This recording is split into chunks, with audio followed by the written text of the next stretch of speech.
toma uma medida dura, né, necessária e impopular, você tem que saber as consequências disso. Agora, se você me perguntar se eu me arrependi com uma medida que eu tomei esse ano, eu não me arrependi nenhum. Durante esse festival de Ashura, ocorrem as famosas cenas de alto flagelo, que simbolizam a dor e o martírio de Hussein e de seus familiares. Com certeza alguém vai me perguntar se o Robocop é o Capitão Nascimento de Hollywood, e evidentemente que não é. Quando uma máquina mata uma pessoa, eu não consigo saber quem eu estou julgando mais. Isso nunca aconteceu na história, vai acontecer pela primeira vez agora.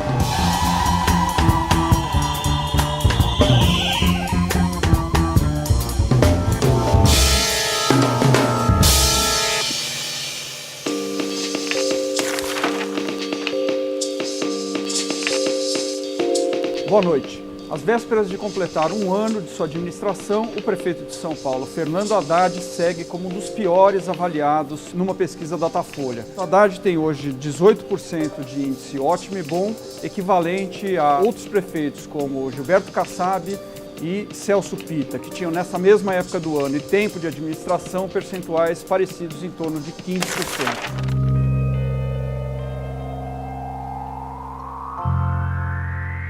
Primeiro ano difícil, como todos os primeiros anos de uma administração. Se você não tem perfil para viver os altos e baixos da política, você realmente joga a toalha, né? O sabor da política é dinâmica, não é a estática. Você toma uma medida dura, né, necessária e impopular, você tem que saber as consequências disso. Agora, se você me perguntar se eu me arrependi com uma medida que eu tomei esse ano, eu não me arrependi nenhum.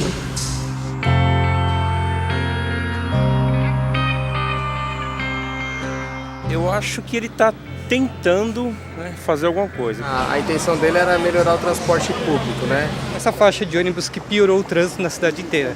Para mim está muito bom, é ótimo, devia criar mais ainda. Favoreceu um lado, que é a população que usa o ônibus. O pessoal tem que se transportar no coletivo mesmo, né? Ele não cria corredor de ônibus, ele tira dos carros, é o cobertor curto, né? Ele cobre um e descobre outro.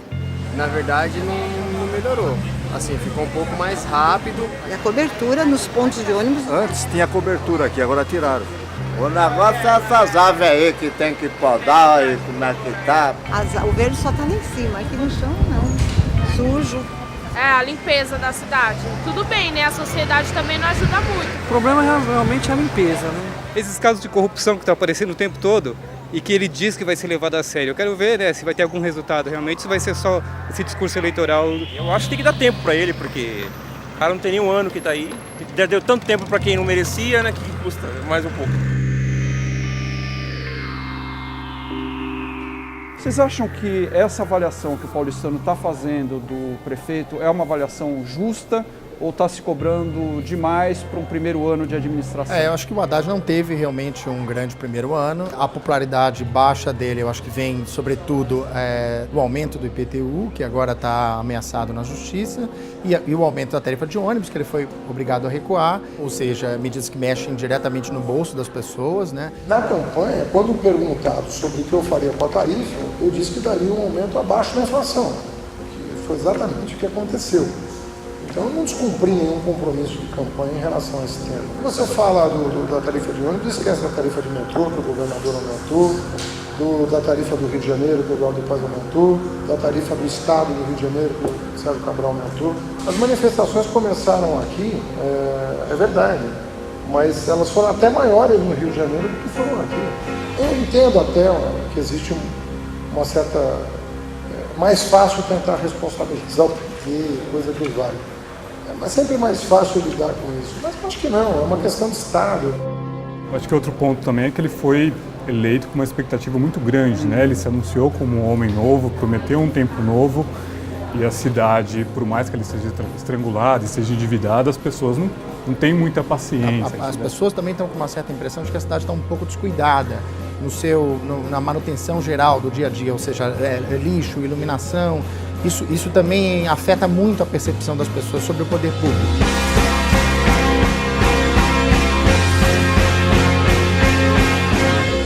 Em relação à zeladoria da cidade, ou seja, os cuidados que a cidade tem recebido, aqui onde a gente está agora, na Praça Marechal Cordeiro, que fica no final da Avenida Paulista, como área nobre da cidade. A gente vê que a praça tem muitos problemas, sujeira, tem mato alto, e a gente está falando de uma praça da área central da cidade. Outra questão bastante visível aos olhos de quem mora em São Paulo, aos olhos do paulistano, é a questão do lixo na cidade. Na área central a gente tem um problema que é de conhecimento da prefeitura, que é a questão dos moradores de rua, dos usuários de droga da região central, que costumam revirar os sacos de lixo que estão na região em busca de latinhas, de algo que possa ser vendido. Olha, as reclamações têm diminuído, tanto de iluminação pública quanto de limpeza. E isso é dado objetivo, não é subjetivo, medição e reclamação. Então a gente percebe que existe uma preocupação da prefeitura nessa questão do lixo. O número de multas dobrou e até o final do ano ela vai ter mais do que dobrado em relação ao último ano da gestão anterior. Só que isso não está resolvendo o problema. Quer dizer, se a gente continuar com esse problema de lixo espalhado, isso inevitavelmente vai contribuir para as enchentes do começo do ano. Porque esse tipo de lixo entope os bueiros, né, as chamadas bocas de lobo. Estamos mais bem preparados esse ano do que estivemos no ano passado. Estamos com 42 obras de microdrenagem em andamento e 3 obras de macrodrenagem que somam R$1 bilhão. Pois é, os protestos de junho e o recuo no aumento da tarifa fizeram com que o prefeito até acelerasse o processo de introdução de faixas exclusivas. A questão das faixas exclusivas, de repente, ainda tem um fator, porque apesar de elas serem aprovadas, para os motoristas de carro, elas não têm sido tão boas assim.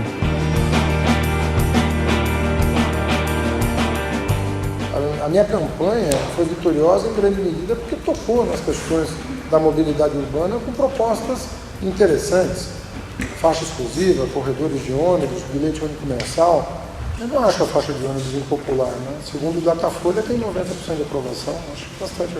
Acho que a única coisa que superou a aprovação do Lula foi a faixa de ônibus, segundo o Datafolha. O prefeito precisava dar uma resposta rápida aos protestos. Pintou muitas faixas nas ruas, as faixas tiveram a aprovação das pessoas, mas eu acho que esse efeito tende a se esgotar. Por 2 razões. Primeiro, porque eu acho que ele tende a não dar certo depois de um determinado tempo se ele não reorganizar a malha de ônibus da cidade. Os terminais cheios são uma amostra de que é preciso reorganizar. Quer dizer, nos terminais de ônibus não houve muita mudança, mas para os ônibus, os dados que a própria prefeitura levantou é que passou a velocidade nessas faixas de 14 km por hora para 21 km, quer dizer, um aumento considerável até, né? Aqui não é fácil. Se fosse fácil, teriam feito antes. Está correta, na minha opinião, está. É a tendência mundial. Né? São Paulo é criticada por ter demorado tanto tempo para ter tomado essa decisão. As pessoas vão começar a contestar, é natural que seja assim. Mas eu duvido que perca aprovação na maioria. Além do transporte, que ele tem tentado responder com as faixas, ele está com um pepino enorme, que é a investigação de corrupção no centro da Prefeitura de São Paulo, né? A máfia do ISS, do Imposto sobre Serviço, segundo algumas avaliações, teriam desviado quase R$500 bilhão. O curioso sobre esse tema é que ele surge a partir da investigação da controladoria que foi criada pelo próprio prefeito e possivelmente é a melhor notícia para ele nesse ano. Só que acabou resvalando na própria administração dele, uma vez que mostrou que os fiscais tinham uma relação muito próxima com o secretário de governo dele, obrigando o secretário a deixar o governo, inclusive. Isso aparentemente incomoda o prefeito quando é questionado sobre a saída do Donato. Ele sempre defende o Donato, fala que o Donato saiu acompanhando as investigações, mas não comenta aí, por exemplo, até que ponto o Donato disse que conhecia essas pessoas, que havia indicado elas para os cargos. Isso, pelo menos, ele não foi muito claro em responder. Mas ninguém combateu a corrupção como nós no primeiro ano do governo. Não tem paralelo na história de São Paulo o número de pessoas que foram presas. Foram 9 pessoas esse ano. 5 até junho e 4 dessa chamada máfia do ISS. Por quê? Porque eu criei uma controladoria, que é um órgão inédito na história de São Paulo. Houve uma disputa política em torno do episódio. De porem a culpa na prefeitura. Ou na prefeitura, ou na gestão passada, como se houvesse uma decisão deliberada de alguém. Não houve isso, houve a identificação. Agora a coisa está voltando para o leito, né? A água está voltando para o leito. Está se discutindo corruptos e corruptores.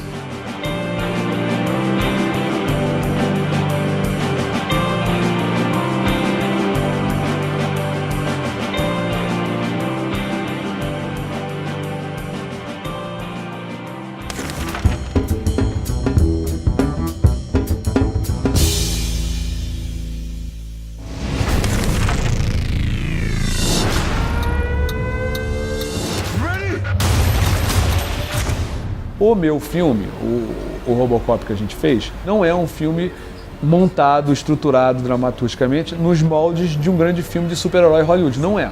O Robocop é um cara que explodiu, acordou um belo dia e descobriu que ele era um robô. E sendo um robô, ele não pode fazer sexo com sua esposa, não pode tocar o seu filho. A vida dele é um inferno, é uma merda ser um robô. Nem o Alex Murphy quer ser o Robocop.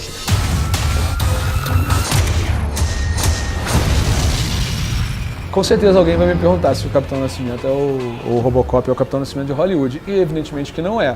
O Robocop é sobre a automatização da guerra, sobre o uso de drones, sobre a grande indústria americana, sobre a mídia americana, não tem nada a ver com o Capitão Nascimento.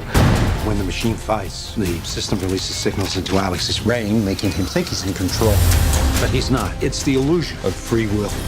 Se você está sobrevoando com drones ou com aviões, um país que não tem capacidade de defesa aérea, o que você tem é um desbalanceamento de forças. Então você consegue atacar aquele país sem correr risco do seu soldado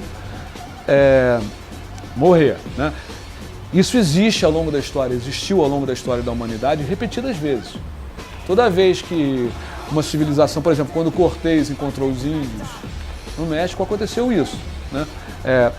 O que eu estou falando agora nunca aconteceu. É um fenômeno que vai acontecer pela primeira vez. Porque, por exemplo, o Cortés era muito mais poderoso do que os índios. E a gente pode julgar o Cortés por isso.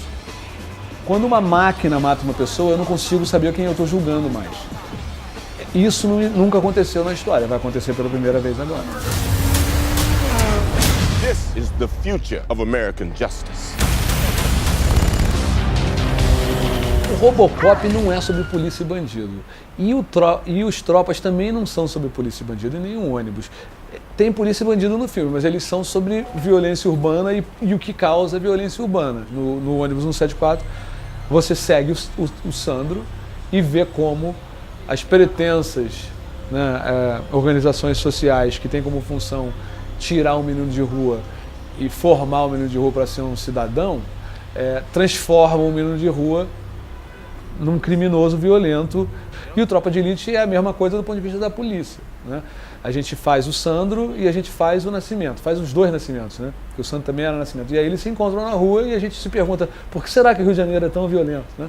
Cadê o Baiano? Não sei dele não, meu. Cadê o Baiano? Eu não sei dele. Cadê o Baiano? Fala! Cadê o Baiano? Fala! Cadê o Baiano?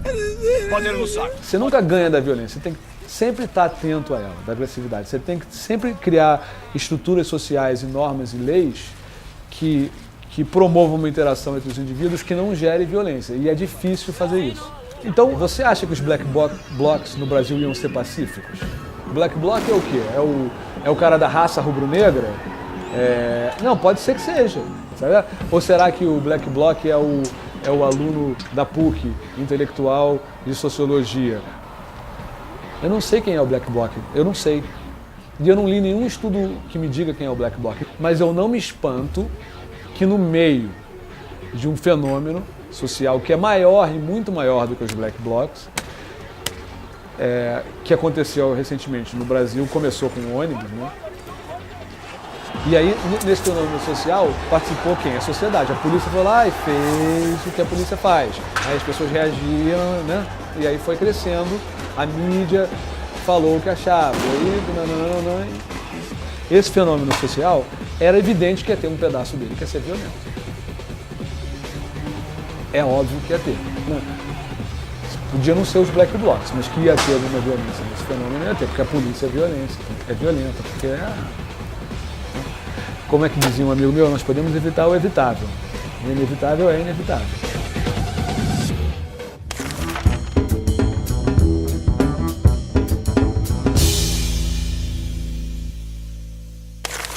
de onde nós viemos, porque aparentemente nós surgimos do nada. Agora você pensa, um corpo se desenvolver a partir de uma célula. Esta célula se desenvolveu a partir do quê? Nós vamos cair no invisível. O concreto se desenvolveu a partir de algo abstrato. Racionalmente nós vamos pular para o outro lado. A gente está aqui em Sacramento, na região de Uberaba, em Minas Gerais. A gente veio acompanhar uma caravana espírita que vem todo feriado, toda a chance que eles têm para conhecer esse circuito mineiro das cidades espíritas, onde viveu Chico Xavier e onde viveram algumas outras figuras centrais do espiritismo no Brasil. Tinha muita vontade de vir aqui com o Chico, né, estava vivo, encarnado, mas não tive oportunidade ou não era o momento. Acho que o momento foi agora, ele não vai estar aqui, mas eu espero encontrar assim, a energia, que ele tinha uma energia extremamente maravilhosa, que já me disseram. Para mim foi a mesma coisa de um pai para mim, que me ensinou muita coisa. Eu acho que para muitos, ele, como dizer, uma pessoa de grande luz. O conhecimento vem de Kardec, de tudo que ele deixou, né? A gente sabe que por esse conhecimento que foi trazido pelos espíritos, Kardec codificou esse conhecimento, né? Que o grau evolutivo de cada espírito depende dele mesmo. Tem pessoas que nascem doentes, tem pessoas que nascem com problemas gravíssimos. Por quê? Deus não ser, o Pai, o Criador, ele não seria injusto. Entendeu? Por isso que eu amo o Espiritismo, porque é o que me explica. Ele jamais te daria tudo e para mim nada. Quando eu entro ali dentro da cama de passe, antes das pessoas deitarem, eu vejo. Mas depois que as pessoas deitam, eu não vejo nada mais. Eu só sinto a presença dos espíritos e, como dizer, eles que me conduzem. O motivo da gente ter vindo para cá agora é que estão surgindo algumas iniciativas que pretendem um pouco, vamos dizer, capitalizar esse fenômeno, esse mito do Chico Xavier aqui. Uma das coisas é um memorial enorme que está sendo construído aqui na cidade. Então a pessoa hospeda no hotel, consegue atravessar sem passar pela rua, e daqui do hotel ele consegue acessar todo o trabalho, todo o acervo lá do memorial. 142 quartos.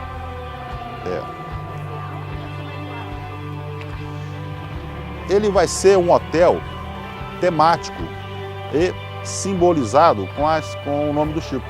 E uma das outras coisas que eles estão planejando é um cartão de crédito do Chico Xavier. Esse cartão de crédito, vamos dizer, as taxas que você paga normalmente num cartão vão para obras assistenciais, para obras de caridade. É o único no mundo que durante 75 anos dedicou todo o seu trabalho e o produto de 50 milhões de livros vendidos a obras sociais. Então nós mostramos, Chico foi um homem que durante esses 92 de idade, 75 de trabalho, dedicado ao bem, ele morreu em lugar pobre, como os pobres sempre lhe foi.